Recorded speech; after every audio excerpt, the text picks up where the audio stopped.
பால் பொருளாக அல்லாமல் செயற்கை முறையில் தயாரிக்கப்படும் அனலாக் பன்னீர் ஆரோக்கியமானது அல்ல என உணவு பாதுகாப்புத்துறை அதிகாரிகள் எச்சரிக்கின்றனர்.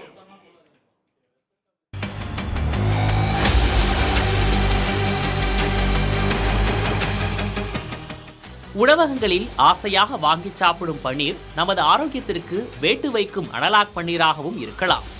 அண்மையில் சத்தீஸ்கர், மகாராஷ்டிரா மற்றும் குஜராத் ஆகிய மாநில அரசுகள் அனலாக் பன்னீர் உற்பத்தி மற்றும் விற்பனைக்கு அதிரடியாக தடை விதித்துள்ளன. அனலாக் பன்னீரை அசலான பன்னீர் என்று கூறி விற்றால் 6 மாதம் முதல் ஆயுள் தண்டனை வரை சிறையும் 10 லட்சம் ரூபாய் வரை அபராதமும் விதிக்கப்படும் என மகாராஷ்டிரா அரசு எச்சரித்துள்ளது.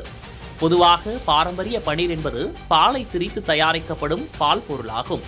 அனலாக் பன்னீர் என்பது பாலுக்கு பதிலாக தாவர எண்ணெய்கள், காய்கறி கொழுப்புகள், பால் பவுடர் சேர்த்து செயற்கையாக உருவாக்கப்படும் மாற்று பொருளாகும். பால் பன்னீரை விட இதனை மலிவான விலையில் தயாரிக்க முடியும். அதிக நாட்களுக்கு கெட்டு போகாமல் இருக்கும். ஆனால் புரதம், உடலுக்கு நன்மை செய்யும் கொழுப்பு சத்துக்கள் மிகவும் குறைவு.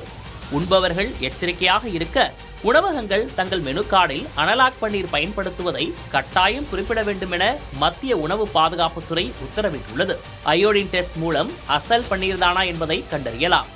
பன்னீர் துண்டை நீரில் கொதிக்க வைத்து ஆற வைத்து அதில் 2 முதல் 3 துளிகள் அயோடின் கரைசலை ஊற்றும் போது நீலம் அல்லது கருப்பு நிறமாக மாறினால் அது செயற்கையாக தயாரிக்கப்பட்ட அனலாக் பன்னீர் என்பதை உறுதி செய்து கொள்ளலாம்.